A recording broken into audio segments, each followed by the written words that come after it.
সকালবেলাটায় এত ঝামেলা, এত তাড়াহুড়ো, সকালের নাস্তা, দুপুরের রান্না, কি আর বলবো। যাক, বাদ দিই।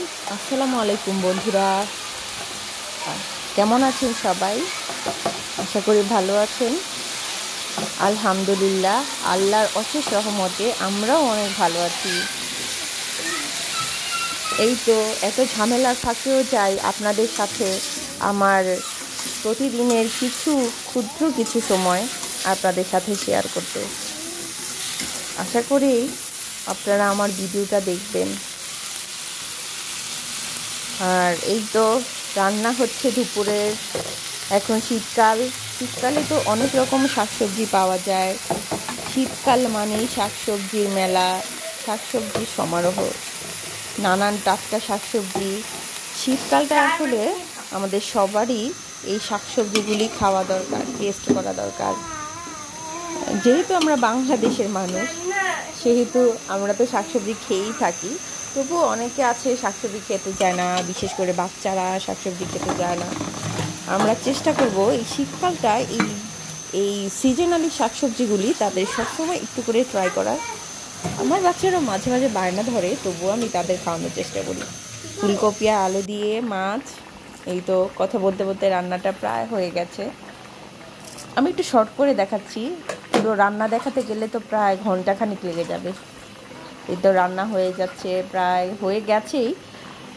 কাঁচামরিচটা কেটে দিলাম, ধনেপাতা দিলাম। ধনেপাতা আমার খুবই পছন্দের একটা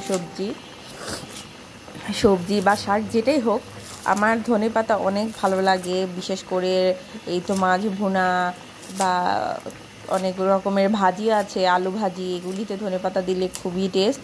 শীতকাল মানে ধনেপাতা দেখতে, আর রান্নাটার মধ্যে দিলেও কেন জানি খুব হলুদ সবুজ, মানে খুব কালারফুল হয় রান্নাটা। মাছের সাথে ডিমও দিয়েছে আমার মেয়ে। মাঝে মাঝে প্রায়ই বায়না ধরে, মাছ খেতে চায় না, তবুও ওকে আমি জোর করে খাওয়াই। এই তো আর কি। দেখুন কালারটা খুবই সুন্দর লাগছে, জানি না আমার মোবাইলে কেমন হচ্ছে। এই তো পাশে মূলা শাক ভাজি। শীত আসলেই মূলা শাক। অবশ্য এখন সিজন ছাড়া 12 মাসই অনেক ধরনের শাকসবজি পাওয়া যায়। আগে আম্মু দাদু ওরা বলতো যে কিছু জিনিস, কিছু শাকসবজি, বেশিরভাগ শাকসবজি শুধু শীতে পাওয়া যেত, গরমকালটায় আবার সব রকমের শাকসবজি পাওয়া যায় না। কিন্তু এখন সবই পাওয়া যায়। আস্তে আস্তে দিনও চেঞ্জ হচ্ছে, মানুষও চেঞ্জ হচ্ছে, সবই চেঞ্জ হচ্ছে। এই তো মূলা শাক ভাজি করব, তেল দিয়েছি, সরিষার তেল, সাথে শুকনো মরিচ দিয়ে দিলাম।